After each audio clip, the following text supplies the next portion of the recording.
Election అప్డేట్స్ను అందరికంటే ముందుగానే తెలుసుకోవాలంటే ఈరోజే ఆర్టీవీ లైవ్ యాప్ని మీ మొబైల్లో డౌన్లోడ్ చేసుకోండి. మండలం జెడ్పీటీసీ అయినటువంటి నేను సుధాకర్ రెడ్డి నా పేరు. ఈరోజు మా మండలంలో ఉన్నటువంటి మత్స్యకారులు ఎదుర్కొంటున్నటువంటి ప్రధాన సమస్య మీద మన డిఎఫ్ఓ గారిని కలిసి ఒక రిప్రజెంటేషన్ ఇవ్వడానికి వచ్చాము.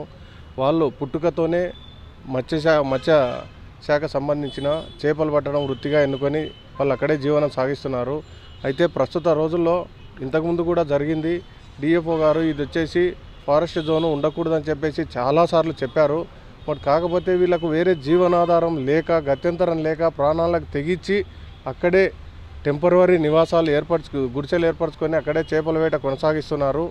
అయితే ప్రస్తుతం ఈ ఎలక్షన్ మూమెంట్లో ఇక్కడ ఉన్నటువంటి ఎలక్షన్ జరుగుతున్న టైంలో అక్కడికి వెళ్ళి బోట్లు తిరగకూడదని చెప్పేసి మన ఫారెస్ట్ అధికారులు అక్కడ ఉన్నటువంటి ఇంజన్ బోట్లను అన్నింటినీ కూడా సీజ్ చేయడం అయితే జరిగింది. వాటిపైన మేము కూడా వివరణ అడిగితే మాకున్నటువంటి హయ్యర్ ఆఫీసర్స్ ఆర్డర్స్ ఉన్నాయి, మేమేం చేయలేమని చెప్పేసి మాకు చెప్పినా కానీ మా యొక్క వృత్తిగా అంటే మేము కూడా ఇక్కడ ఉన్నటువంటి ప్రజల పక్షాన వాళ్ళకి ఏ సమస్యలన్నా పోరాడాలనే ఉద్దేశంతోనే వాళ్ళకి న్యాయం చేయాలనే ఉద్దేశంతోనే ఈరోజు ఇక్కడికి రావడం జరిగింది. ఎందుకంటే వాళ్ళు ఈరోజు కాదు, నేను పుట్టక ముందు నుంచి కూడా వాళ్ళు చేపల వేటనే వాళ్ళ యొక్క ప్రధాన వృత్తి. వేరే వ్యవసాయదారం లేదు, లేకపోతే వేరే జీవనాధారాలు లేవు. ఇక్కడ ఉన్నటువంటి ఫ్యాక్టరీస్ కానీ ఏదన్నా జీవనాన్ని కల్పించుకోవడానికి అక్కడ లేబర్ పరంగా వెళ్ళడానికి కూడా లేదు. ఉన్న ఏకైక మార్గం చేపలు పట్టుకునే వాళ్ళు జీవితం సాగిస్తున్నారు. కాబట్టి దయచేసి ఇంతవరకు ఏ విధంగా జరిగిందో ఇప్పుడు కూడా అలాగే కంటిన్యూ అయ్యి రాను తర్వాత వాళ్ళ యొక్క జీవనంలో మార్పులు వస్తూ వాళ్ళ పిల్లలు భవిష్యత్తులో బాగా ఉండి చదువుకొని పక్కకి వెళ్ళిపోవాలని చెప్పి కోరుకుంటూ ఇక్కడ ఉన్నటువంటి ఈ మత్స్యశాఖ సంబంధించి ఎవరైతే ఉన్నారో వాళ్ళకు కూడా రిప్రజెంటేషన్ ఇచ్చేసి వచ్చాము. ఈ మత్స్యకారులను మాత్రం ఇబ్బంది పెట్టకుండా వాళ్ళ జీవనాన్ని కొనసాగించాలని చెప్పి కోరుకుంటూ ఇక్కడికి రావడం జరిగినది. కృష్ణానదిలో జీవన వేట సాగించేసే మత్స్యకారులం చేపలు పట్టనీయకుండా ఫారెస్ట్ వాళ్ళు చేస్తున్నారు మమ్మల్ని. మాకు బతుకుదేరు అది లేకపోతే ఎక్కడ జీవనాధారం లేదు. మాకు భూములు పొలాలు ఏంటివి లేవు. మా బతికే అది కాబట్టి మాకు ఏది అవకాశం లేదు. మేము ఎన్నాళ్ళున్నా దాంట్లోనే బతకాలి కాబట్టి మాకు అది సహకరించాలని కోరుతున్నాం. వచ్చి 40 సంవత్సరాలు అవుతుంది. చీమలతుప్ప అమ్మ ఈరభద్ర అంకలమ్మ గ్రూపు అది ఇక్కడ పతిపిల్లి మండలంలోని గ్రూప్ ఉన్నది మండలం. మేము చిన్నపిల్లప్పుడు వచ్చాము, 11 సంవత్సరాల పిల్లప్పుడు వచ్చినాను. మేమైతే నా ముసలముడుగులే కాడ పెళ్ళి అయింది. ముసలముడుగు ఎర్రమఠం గుడాపురం పతిపిల్లి మండలం వల్ల తెలుసు. మేము వచ్చిన తర్వాత ఎంతోమంది వచ్చారు మమ్మల్ని లేపాలని. ఎవరికాడ తలం కాపలేదు, లేపలేదు. మేమే పోరాడితే మీ ఊరికి పోయిందాకా ఉండి మీ ఓట్లకు పోయిందాకా ఉండి ఏం చేశారంటే ఇందిరాలు పెట్టుకొచ్చేసారు, వల్లలు పెట్టుకొచ్చేసారు, గుడిసెలు కాగితాలు తీసేశారు, అన్నీ తీసేసి తరగొడేసారు.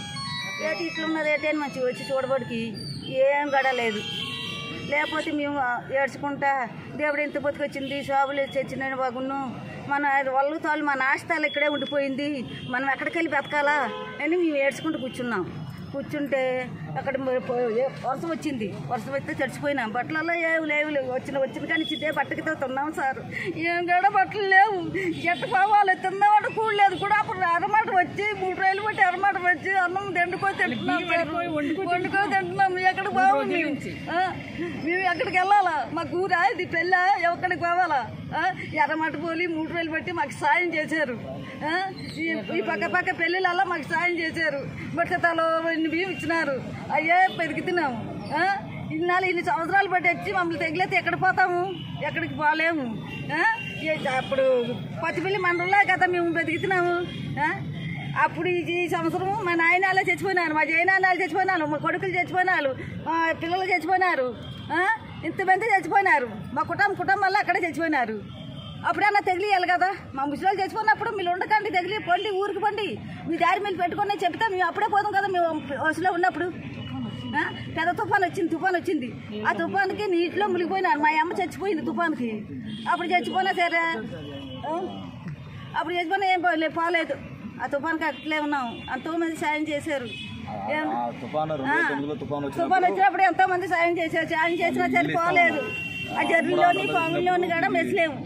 అంతమంది సాయం చేసి అందుకు కోరుకున్నాం. అంకలమ్మ చాచింగాన ఎక్కడికి కూడా పోలేదు. అంకలమ్మే మాకు కాపాడుతుంది. ఆ సారికి ఒకటి మొక్కుతున్నాం. ఆ సారే మాకు సాయం చెయ్యాలా. ఏం చేసినా సారే ఇష్టమే. పేరు నాగమణి అండి. వైజాగ్లో ఉండేవాళ్ళము. అక్కడ సముద్రం శిఖారికి వెళ్తే మా పెద్దవాళ్ళు మా పిల్లలు అందరూ యాసలు ఇది బోట్లు మునిగిపోయి చనిపోతున్నారని భయపడి మేము సీమల తప్పుకు వచ్చి 40 సంవత్సరాలు అవుతుంది. 40 సంవత్సరాల నుంచి కూడా ఏట్లో కేజీ పడితే తింటున్నాం, లేకపోతే మా గుట్లో మేము ఉంటున్నాం. ఒక అడవికి వెళ్ళి కట్టెలు కొట్టలేదు, ఒక జీవా నమ్ముకొని మేము కడుపు నింపుకోలేదు. కేజీ చేపలు పడితే కడుపు నింపుకుంటున్నాం, లేకపోతే అట్లే మా పిల్లలు తల్లి పక్కన ఇసుకు పడుకుంటున్నాం. కానీ ఎవరు జోలికి వెళ్ళలేదు, ఎవరు ఊసి ఎట్టలేదు. అటువంటిది మేము ఓట్లకు పోయే వరకే ఉండి మా ఇంజినాలల్లా రందాంగందం చేసేసారు. ఒక్క ఇంజిన్ పనికిరాదు. ఇప్పుడు అవి కొనాలంటే 20 లక్షలు అవుతుంది. మా కాడ ఆ మాత్రం అమౌంట్ లేదు. అప్పుడో రూపాయి సంపాదించుకొని కొనుక్కున్నాం. అంటే మేము ఏదైనా ఆపతి వస్తే బోట్లు వేసి అవతలకి తిరుగుదాము, షికారు చేసుకుందామని తిరిగాము. అది కూడా లేకుండా చేసేది. ఇప్పుడు తిందామంటే తిండి లేదు. ఓట్లకి పోయి ఇప్పుడు 15 రోజులు అవుతుంది. 15 రోజులు పెట్టి ఇక్కడ అట్టుకెళ్ళి రూపాయలు అక్కడ జలగడికి పోయి అన్నానికి మొహం వచ్చాము. వచ్చిన వెంటనే ఇలాగ ఊళ్ళంబడి తిరిగితే ఎవరిని అడిగినా కూడా అందాక ఇక్కడ ఉంటామని సహకరించమంటే మా కాడకు రావద్దు, మా ఊరికి రావద్దు అని వీళ్ళు కూడా అంటున్నారు. మేము ఎక్కడికి పోయి సవాలా అయితే మీరు తీసేయమంటున్నారు కాబట్టి మా గుడిచిలు వేసి పిచ్చులు తగలబెట్టేయండి, మేము ఇక్కడే ఉంటాం, మాకు ఎక్కడికి వెళ్ళాక మాకు తావలేదు, ఎవరు ఉంచుకోని అంటున్నారు. అటువంటిప్పుడు మేమేం చేయాలా? మా పిల్లల్ని మేము ఇక్కడన్నా చావే అక్కడన్నా చావే, సముద్రంలో చచ్చే బదులు ఇక్కడే చచ్చిపోతే మీరు గవర్నమెంట్ వాళ్ళు జీతం తింటున్నారు కాబట్టి మా గుడిచిలు వేసి మమ్మల్ని తగలబెట్టేయండి. అంతేగాని మేము ఎక్కడికి పోనాక లేదు. మీరు ఏమి చేసినా ఓకే, అంతేగాని మేము ఎక్కడికి వెళ్ళాము. మా పిల్లలు మేము ఏడుతున్నాం. మా ఇంత వ్యాపారాలు అప్పటి నుంచి ఇంత కండిషన్ ఉంటే మేము ఇంత సాగులు చేయము. మేము ఊరికి పోతా ఉండి వచ్చి ఏదో ఒక తెప్ప కొనుక్కొని జీవస్థానం చేసుకొని వెళ్ళిపోదు. అటువంటిది ఎవరు ఇప్పుడు మమ్మల్ని ఏమనలేదు. ఎవరన్నా వచ్చినా సరే కానీ ఆంకాలమ్మ మమ్మల్ని కాపాడ్డది. ఒక సేవ కాదు, ఒక పులి కాదు, అడవిలో జీవరసాలు కాదు, ఏవి కూడా మమ్మల్ని కుట్టలేదు. ఏదన్నా పుట్టినా గాలి దూలు అట్టుకున్నా మాకు ఆంకాలమ్మే కాపాడుతుంది. ఆ అమ్మే కొలుచుకొని మేము అడవిలో జీవస్థానం చేసుకుంటున్నాం. అంతవరకే కానీ ఒకరు చెట్లేదు, ఒకరితో లెగాడ పడలేదు, ఒక పొలాలు ఇమ్మని లేదు, మిద్దెలు ఇమ్మని లేదు, వాళ్ళతో దౌర్జన్యంగా మేము మాట్లాడలేదు. అటువంటి సమస్యలో బతుకుతూ ఉంటే ఇప్పుడు ఉండిపాట్లని గుడిసెలు పీకేసి పమ్మంటే ఎక్కడికి పోవాలి సార్? ఇది మా పరిస్థితి. మా పిల్లలు కానీ మాకు కానీ ఏది బతుకు తెరువు లేదు. ఎటువంటి సమస్య జరుగుతుంది. మీరు ఏం చేసినా మీ దయ్య, మీ ఇష్టం. కొంతమంది వచ్చారు కానీ చాలామంది వచ్చారు. అందరినీ వచ్చిన వాళ్ళు అందరినీ ఆంకాలమ్మ ఎల్లగొట్టింది. ఆయమ్మ కోరికలోకి గెలిచి ఆయమ్మ ఎల్లగొట్టింది.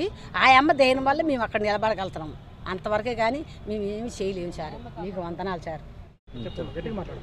నా పేరు చిట్టమ్మ.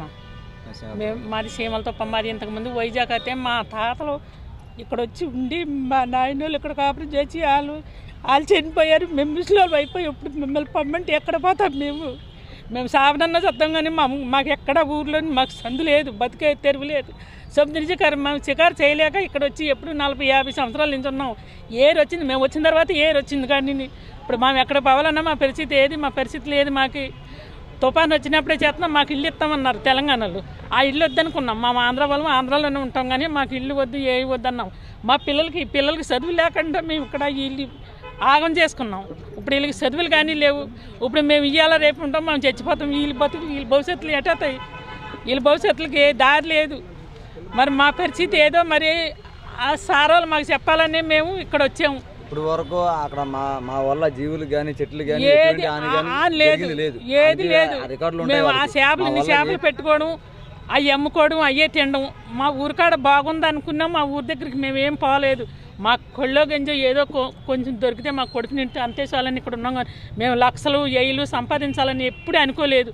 మాకు వచ్చిన కాడికే చాలని మేము ఇక్కడే బాధలు పడుతున్నాం. మా నాయనోళ్ళు ఆంకాలమ్మకి సందాదండి గుడి కట్టారు పైన కోట మీద.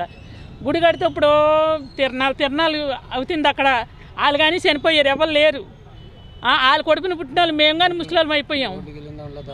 మేము ఓట్లకి వెళ్ళిపోయిన దాకా ఉండి ఇటు ఈ పని చేశారు. మేము ఉన్నప్పుడు అయితే ఏదో మా ఆయుధాలు మేము దాపెట్టుకుందాం కదా. మాకు ఏ బతుకు తెరివాతే లేదు. మా సావనన్న చెత్తాం కానీ మేము ఈ తావు ఇడిసి ఎక్కడికి పోనాక మాకు దావలేదు.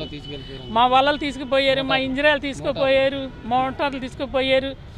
లేదంటే ఇప్పుడు మా సామాన్లన్నీ ఎత్తుకుపోతామంటున్నారు. మా సామాన్లు ఎత్తుకుపోమన్నాం. మేము అక్కడే చెప్తాం కానీ ఎత్తుకుపోయినా మేము ఎక్కడే పోము. ఏమన్నా చెయ్యండి, మేము ఇక్కడి నుంచి మేము ఎక్కడికి పోము.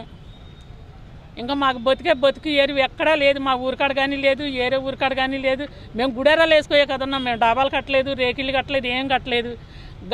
నిన్న అవన్నీ పీకేస్తే రాత్రి వానలో తెడిచిపోయి ఉన్నాం. అవతల కన్నా పోతామని బోట్ వేసుకు అవతలకు పోతే అవతల రాని లేదు. మీరు ఆంధ్ర వాళ్ళు ఆంధ్రాలోనే ఉండాలి కానీ ఇక్కడ రావడానికి మీకు సంబంధం లేదని తెగులు కొడితే ఓ బోటు మునిగిపోయి ఓ పిల్ల నీళ్ళలో పడిపోతే ఆ పిల్లకు తెలంగాణలో హాస్పిటల్ వేసి వచ్చాము. ఆ పిల్లని వేసి ఇక్కడ వెళ్ళి నడిచి వచ్చాము. 4 గంటల జర్నీ ఇక్కడికి నడిచి రావాలంటే మాకు బస్సు బండ ఏముంది, నడిచి వచ్చాము. మా కష్టాలు అయితే వద్దు, ఎవ్వరు కూడా ఇప్పుడు వరకు మేము పడుతున్నాము. ఎవ్వరికి రాకూడదు మా బాధలు అయితే, అన్ని బాధలు పడుతున్నాం మేము. మమ్మల్ని ఏమో ఆ సార్ కనుకరించి మమ్మల్ని ఇడిచిపెడితే బాగుంటుందని మేము అందరినీ కోరుకుంటున్నాం. ఈరోజు మన ఆత్మకూరు డివిజన్ పరిధిలో ఉన్న టైగర్ ఎన్ఎస్టీఆర్ ప్రాంతంలో కృష్ణానది పరివాహక ప్రాంతంలో అక్కడ గుడారాలు, తాత్కాలిక గుడారాలు వేసుకొని చేపలు పడుతున్న మత్స్యకారులు వచ్చినారు. వాళ్ళు రిప్రజెంటేషన్ ఇచ్చినారు. ఇప్పుడు పరిస్థితి ఏమిటంటే ఈ ఏరియా అంతా కూడా టైగర్ రిజర్వ్లో కలిసింది. పెద్ద పులి కానీ, చిరుత పులి కానీ, ఎలుగుబంట్లు కానీ, దుప్పులు కానీ ఇట్లా అడవి జంతువుల మూమెంట్ ఎక్కువైంది. అందువల్ల ఈ వన్యప్రాణ సంరక్షణ చట్టం కింద అక్కడ ఎవరు నివాసాలు ఏర్పరచుకోకూడదు. అటవీ ప్రాంతంలో, రిజర్వ్ ఫారెస్ట్ ప్రాంతంలో ఎవరు కూడా నివాసాలు ఏర్పరచుకోకూడదనే ఉద్దేశంతో పై అధికారులతో గత 2 నెలలుగా కూడా మేము వాళ్ళందరినీ కూడా అవగాహన కల్పిస్తూ అక్కడి నుంచి బయటకు తెచ్చే ప్రయత్నాలు చేస్తున్నాము. ఆ విషయంగా వాళ్ళు కూడా మాకు అది వదిలితే వేరే గత్యంతరం లేదు, మాకు అదే జీవనభృతి అని మమ్మల్ని అలో చేయాలా, మాకు అవకాశం ఇవ్వాలని చెప్తూ మన డిఎఫ్ఓ గారికి రిప్రజెంటేషన్ తెచ్చారు. సారు ఫీల్డ్ ఏదో బయట క్యాంప్ వెళ్ళిన దానివల్ల మేము ఆ రిప్రజెంటేషన్ తీసుకోవడం జరిగింది. మరిన్ని వీడియోస్ కోసం ఛానల్ ని సబ్స్క్రైబ్ చేయండి, లేటెస్ట్ అప్డేట్స్ కోసం వాట్సాప్ ఛానల్ ని ఫాలో చేయండి అండ్ లింక్ డిస్క్రిప్షన్ లో ఉంది.